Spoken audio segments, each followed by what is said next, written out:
Super star Rajinikanth அவர்களோட Jailer படம் ஒரு மிகப்பெரிய வசூல் சாதனை படைச்சிட்டு வருதுங்க. மிகப்பெரிய வசூல் சாதனை. ஸோ 4 நாளில் இவ்வளோ பெரிய வசூலான்னு வாயை பொழக்கிற அளவுக்கு. ஸோ நம்ம சொல்லும் போதே நிறைய பேர் வடன்லாம் சொல்லிக்கிட்டு இருக்காங்க, வடை சுட்டது போதும், உருட்டினது போதும் அப்படிலாம் சொல்கிறாங்க. ஆனால் உண்மையான வசூலே அதுதான். நம்ம வாயை பொழக்கிற அளவுக்கு உண்மையிலேயே மிகப்பெரிய வசூல் வந்திருக்கு. ஆனால் அதையும் தாண்டி இங்கே வந்து 4 நாளில் 400 கோடி, ஆல்ரெடி 500 கோடி கிராஸ் பண்ணிடுச்சு. ஆல்ரெடி விக்ரம் படத்தோட வசூலை முறியடிச்சிருச்சு, PS1 படத்தோட வசூலை முறியடிச்சிருச்சு அப்படிலாம் இங்கே நிறைய பேர் சொல்லிட்டு இருக்காங்க. ஸோ உண்மையான 4 நாள் வசூல் என்ன அப்படிங்கிறத இந்த வீடியோவில் ரொம்ப தெளிவாக பார்க்க போகிறோம். அதுவும் தமிழ்நாட்டில் எவ்வளோ, கேரளாவில் எவ்வளோ அப்படின்னு சொல்லிட்டு ஒவ்வொரு ஸ்டேட் வரையாக, அதே மாதிரியே முக்கியமான கண்ட்ரீஸில் வந்து ஒவ்வொரு கண்ட்ரியில் எவ்வளோ கலெக்ட் பண்ணியிருக்கு அப்படிங்கிறத ரொம்ப தெளிவாக பார்ப்போம், ரொம்ப டீட்டெயிலாக பார்ப்போம். அப்புறம் ஓ மை காட் 2 அந்த படம், அப்புறம் கதார் 2, அப்புறம் போலா சங்கர், இந்த 3 படங்களில் எந்த படம் வசூலில் வந்து ஒரு மிகப்பெரிய வசூல் சாதனை பண்ணிக்கிட்டு இருக்கு அப்படிங்கிறத பார்ப்போம். அப்புறம் இன்னும் சில இங்கிலீஷ் படங்கள், ஓப்பன்ஹைமர், பார்பி, அப்புறம் மெக் 2 அந்த படங்களோட வசூலை பார்க்க போகிறோம். ஸோ அப்புறம் இன்றைக்கி வந்து 31 இயர்ஸ் ஆஃப் சூரியன். ஸோ தமிழ் சினிமாவோட ஒரு முக்கியமான படம் அப்படின்னு சொல்லலாம். அதுவும் அந்த 90ஸ்ல அந்த படம் வந்து ஒரு மிகப்பெரிய போட்டு போச்சு. அந்த படத்தோட பட்ஜெட் என்ன, வசூல் என்ன, ஸோ எவ்வளோ ஷேர் வந்திருக்கு அப்படிங்கிறத இந்த வீடியோவில் ரொம்ப தெளிவாக பார்ப்போம். ஸோ வீடியோக்குள்ளே போகிறதுக்கு முன்னாடி நம்ம சேனலை நீங்கள் சப்ஸ்கிரைப் பண்ணல அப்படின்னா பண்ணிவிடுங்க, பக்கத்தில் இருக்க பெல் ஐக்கனோட ப்ரெஸ் பண்ணிவிடுங்க. வாங்க வீடியோக்குள்ளே போகலாம். ஸோ நேற்று வீடியோவில் நம்ம ஒரு ஃப்ரேம் ஒன்று வச்சு கெஸ் பண்ண சொல்லியிருந்தோம். அதை நிறைய பேர் ரொம்பவே தப்பாக சொல்லியிருக்கீங்க. ஸோ நிறைய பேர் காக்கி சட்டைன்னு சொல்லியிருந்தீங்க, சில பேர் வந்து வெற்றி விழான்னு சொல்லியிருந்தீங்க, சில பேர் வந்து பழைய படம் விக்ரம் சொல்லியிருந்தீங்க. ஸோ அது என்னென்னா, கமல் சார் வந்து பைக்கில் வந்து ஸ்டண்ட் பண்ணுற மாதிரி ஒரு ஃப்ரேமு. அந்த ஃப்ரேம் வந்து ஆக்சுவலாக நீங்கள் சொன்ன எந்த பதிலுமே கிடையாது. அது என்ன ஃப்ரேம், என்ன படம் அப்படிங்கிறத இப்போ பார்த்துட்டு வாங்க.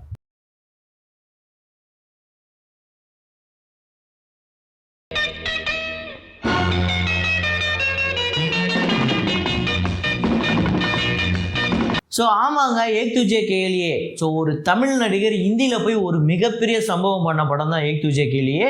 ஸோ இந்த படத்தை யாருமே வந்து தெரியலன்னு சொல்ல மாட்டாங்க, அந்தளவுக்கு ஒரு பிளாக் பஸ்டர் ஹிட்டு. ஸோ இதை கரெக்டாக கண்டுபிடிச்ச முதல் 5 பேர் யார் அப்படின்னு பார்த்தீங்கன்னா, முகுந்தன், அப்புறம் வந்து செல்லகுமார், ராஜா, அப்புறம் ராஜா டெய்லர், அப்புறம் கோபாலகிருஷ்ணன். இந்த 5 பேர் தான் வந்து முதல்ல சொல்லியிருக்காங்க. ஸோ அதுவே ரொம்ப நேரம் கழிச்சு தான் அந்த முகுந்தன் அப்படிங்கிறவரு ரொம்ப நேரம் கழிச்சு தான் அந்த ஆன்சரே கரெக்டாக சொல்லியிருந்தாங்க. அதுக்கு முன்னாடி நிறைய பேர் காக்கி சட்டை அது இதுன்னு நிறையா படங்கள் போட்டிருந்தீங்க. ஆக்சுவலாக ஆன்சர் அப்படிங்கிறது இதுதான், ஏக் துஜே கேலியே தான். ஸோ இன்றைக்கான ஃப்ரேமை பாருங்கள், கெஸ் பண்ணுங்கள்.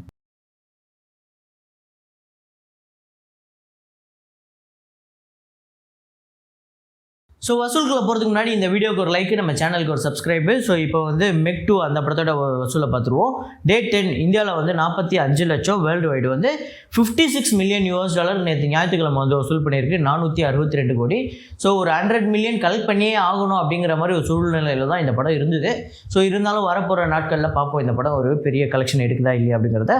ஸோ இந்த படத்தோட டோட்டல் இந்தியா கலெக்ஷன் எவ்வளோ அப்படின்னு பார்த்தீங்கன்னா 10,42 லட்சம். ஸோ இந்தியாவை பொறுத்தவரையும் இந்த படம் ஒரு பிக்கெஸ்ட் டிசாஸ்டர். அப்புறம் வேர்ல்டு வைடு $249 மில்லியன். இன்னும் ஒரு 100 மில்லியன் இந்த படத்துக்கு தேவைப்படுது, பிரேக் ஈவன் பாயிண்ட்டுக்கு மட்டுமே. ஸோ கலெக்ட் பண்ணுதா இல்லையா அப்படிங்கிறது வரப்போகிற நாட்களில் பார்ப்போம். அப்புறம் ஓப்பன்ஹைமர் அந்த படத்தோட கலெக்ஷன் டே 24 இந்தியாவில் வந்து 1,15 லட்சம், வேர்ல்டு வைடு $75 மில்லியன், 617 கோடி வருது. ஸோ இதுவரையும் இந்தியாவில் மட்டுமே 124 கோடியே 9 லட்சம் வருது. வேர்ல்டு வைடு $660 மில்லியன் வந்து கலெக்ட் பண்ணியிருக்கு. ஸோ கிறிஸ்டோஃபர் நோலன் மீண்டும் வந்து பாக்ஸ் ஆஃபீஸில் ஜெயிச்சிட்டாரு. வேறு லெவல் வசூல், வேறு லெவல் ப்ராஃபிட் கிடச்சிருக்கு. ஸோ அப்புறம் பார்பி அந்த படத்தோட டே 24 கலெக்ஷன் இந்தியாவில் வந்து 54 லட்சம், வேர்ல்டு வைடு $115 மில்லியன், 946 கோடி வருது. இதுவரையும் உலகம் முழுக்க இந்த படம் வந்து 1.2 பில்லியன் வந்து கலெக்ட் பண்ணியிருக்கீங்க. 1.2 பில்லியன் ஒரு மிகப்பெரிய வசூல். ஸோ இப்போ கூட இந்த படம் வந்து நிற்கவே இல்லை, பாக்ஸ் ஆஃபீஸில் வேறு லெவல் வசூல் பண்ணிக்கிட்டு இருக்கு. ஸோ வெளிநாட்டை பொறுத்தவரையும் இப்போதைக்கு டாப் 1ல் இருக்கிறது பார்பி தான், அதில் எந்த மாற்று கருத்துமே இல்லை. அப்புறம் ராக்கி அவர் ராணிக்கு பிரேம் கஹானி அந்த படத்தோட டே 17 கலெக்ஷன் நேற்று ஞாயிற்றுக்கிழமை இந்தியா முழுக்க 3,85 லட்சம், வேர்ல்டு வைடு 4,25 லட்சம் வந்து வசூல் பண்ணியிருக்கு. ஸோ இந்தியா முழுக்க இந்த படம் வந்து 114,58 லட்சமும், வேர்ல்டு வைடு 163,9 லட்சம் வந்து வசூல் பண்ணியிருக்கு. அப்புறம் ஓ மை காட் 2. ஸோ அந்த படம் ஃபஸ்ட்டு டே ரொம்ப ஒரு 10 கோடிக்கு கம்மியாக இருந்தது, அப்புறம் வந்து 18 கோடி வசூல் பண்ணிச்சு. இப்போ வந்து 20,80 லட்சம் வந்து வசூல் பண்ணியிருக்கு, 85 லட்சம். அப்புறம் வேர்ல்டு வைடு 25,25 லட்சம். ஸோ இந்தியா முழுக்க 49,55 லட்சமும், வேர்ல்டு வைடு 60,15 லட்சம். ஸோ வரப்போகிற நாட்களில் இந்த படம் வந்து பெரிய பர்ஃபார்ம் பண்ண வேண்டியது இருக்குது. ஒரு நல்ல படம் அப்படிங்கும்போது கண்டிப்பாக அது ஜெயிக்க வேண்டிய ஒரு கட்டாயமும் இருக்குல்ல. அப்புறம் நல்ல படமே தோத்துருச்சுன்னா அப்புறம் என்னங்கிறது. ஸோ இந்த படத்தோட பட்ஜெட் அப்படிங்கிறது 150 crore. இந்த படத்துக்கு வந்து தேட்ரிக்கல் பிஸ்னஸ் நடந்திருக்குது அப்படிங்கிறது 95 crore. கண்டிப்பாக இவங்க வந்து ஷேர் மட்டுமே 100 crore எடுக்க வேண்டியது இருக்குது. ஸோ அப்புறம் கதார் 2 அந்த படத்தோட Day 3 கலெக்ஷன் இந்தியாவில் வந்து 54 கோடியே 35 லட்சம் வந்து வசூல் பண்ணியிருக்கு. வேர்ல்டு வைடு 59 கோடியே 65 லட்சம். ஸோ இந்தியா முழுக்க 151 கோடியே 65 லட்சமும், வேர்ல்டு வைடு 169 கோடியே 45 லட்சம் வந்து வசூல் பண்ணியிருக்கு. ஆக்சுவலாக இப்போ ரிலீஸ் ஆன இந்த 3 படங்களில், அதாவது நான் சொல்கிறது கதார் 2, அப்புறம் ஓ மை காட் 2, போலா சங்கர், இந்த 3 படத்தில் கதார் 2 அடித்து பிச்சுக்கிட்டு போகுது, வேறு லெவல் கலெக்ஷன் எடுத்துக்கிட்டு இருக்கு. ஸோ இந்த படத்தோட பட்ஜெட் அப்படிங்கிறது 80 கோடி. 60 கோடிக்கு வந்து தேட்ரிக்கல் பிஸ்னஸ் நடந்திருக்கு. ஆல்ரெடி ப்ராஃபிட் எடுத்துட்டாங்கன்னு தான் தோணுது. ஸோ அதை வரப்போகிற நாட்களில் நம்ம பார்ப்போம். அப்புறம் போலா சங்கர் Day 1 ஆந்திரா கலெக்ஷன் 24 கோடி, Day 2 5 கோடி, Day 3 3 கோடியே 15 லட்சம்.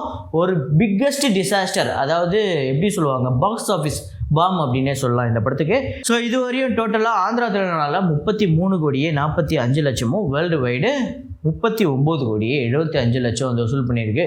ஸோ இனிமேல் வரப்போகிற நாட்களில் பார்ப்போம். ஏன்னா இப்போ ஞாயிற்றுக்கிழமையே இவ்வளோ தான் வசூல் பண்ணியிருக்குன்னா, அப்புறம் வீக் டேஸ்லாம் லட்சக்கணக்கில் தான் வசூல் பண்ணணும்னு நினைக்கிறேன். அப்புறம் டிடி ரிட்டர்ன்ஸ் அந்த படத்தோட Day 17 கலெக்ஷன் தமிழ்நாட்டில் 28 லட்சம், வேர்ல்டு வைடு 34 லட்சம் வந்து வசூல் பண்ணிகிட்டு இருக்குது. ஒரு பக்கம் இந்த படமும் ஓடிக்கிட்டு தான் இருக்குது. சின்ன சின்ன தேட்டரில் ஓடினாலுமே அதுவும் ஓரளவுக்கு ஃபுல்லாகிட்டு தான் இருக்குது. நிறைய பேர் பார்த்துட்டு தான் இருக்காங்க. ஸோ தமிழ்நாட்டில் 27 கோடியே 89 லட்சமும், வேர்ல்டு வைடு 33 கோடி இந்த படம் வந்து வசூல் பண்ணியிருக்கு. ஸோ ஜெயிலர் படத்தோட 4வது நாள் வசூல். ஃபஸ்ட்டு ஓவர்சீஸ் கலெக்ஷன் எவ்வளோ அப்படிங்கிறத இப்போ பார்த்துருவோம். யூஎஸ்ஏல பார்த்தீங்க அப்படின்னா $915K வந்து கலெக்ட் பண்ணியிருக்கு. 7 கோடியே 57 லட்சம் வருது இது. அப்புறம் மலேசியாவில் பார்த்தீங்க அப்படின்னா 1.95 மில்லியன் மலேசியன் ரிங்கிட் வந்து கலெக்ட் பண்ணியிருக்கு. 3 கோடியே 51 லட்சம். அப்புறம் ஆஸ்திரேலியாவில் பார்த்தீங்க அப்படின்னா $455K வந்து கலெக்ட் பண்ணியிருக்கு. 2 கோடியே 45 லட்சம். அதுக்கடுத்து தான் சிங்கப்பூரில் பார்த்தீங்க அப்படின்னா $512K சிங்கப்பூர் டாலர் வந்து கலெக்ட் பண்ணியிருக்கு. 3 கோடியே 13 லட்சம். அப்புறம் ஸ்ரீலங்காவில் 1 கோடியே 98 லட்சம் ஸ்ரீலங்கன் ருப்பி வந்து கலெக்ட் பண்ணியிருக்கு. 51 லட்சம் இது வந்து வருது. அப்புறம் கல்ஃப் கண்ட்ரீஸில் பார்த்தீங்க அப்படின்னா $695K வந்து கலெக்ட் பண்ணியிருக்கு. ஸோ 5 கோடியே 75 லட்சம். அப்புறம் ரெஸ்ட் ஆஃப் வேர்ல்டு $648K 5 கோடியே 38 லட்சம். ஸோ டோட்டலாக 3.43 மில்லியன் வந்து கலெக்ட் பண்ணியிருக்கு நேற்று மட்டும். ஸோ 28 கோடியே 33 லட்சம். ஒரு மிகப்பெரிய வசூலுங்க, மிகப்பெரிய வசூல். ஸோ இங்கே நிறையா படங்கள், நான் சொல்கிறது ஹிந்தி படம், ஸோ தெலுங்கு படத்திலே பெரிய பெரிய படங்களே, நான் சொல்கிற பெரிய படங்கள் 100 கோடி 150 கோடி பட்ஜெட் படங்களே லைஃப் டைம் ஓவர்சீஸ் கிராஸ் கலெக்ஷனே 3 மில்லியன் 4 மில்லியன் தான் வருது. ஸோ நேற்று மட்டுமே 3 மில்லியன் வந்தது அப்படிங்கிறது மிகப்பெரிய விஷயம் ஜெயிலருக்கு. So Jailer overseas total collection யூஎஸ்ஏல $3.85 மில்லியன் ஸோ 24 கோடியே 32 லட்சம். அப்புறம் மலேசியாவில் 12 கோடியே 31 லட்சம். ஆஸ்திரேலியாவில் 6 கோடியே 42 லட்சம். சிங்கப்பூரில் 8 கோடியே 11 லட்சம். ஸ்ரீலங்காவில் 1 கோடியே 66 லட்சம்.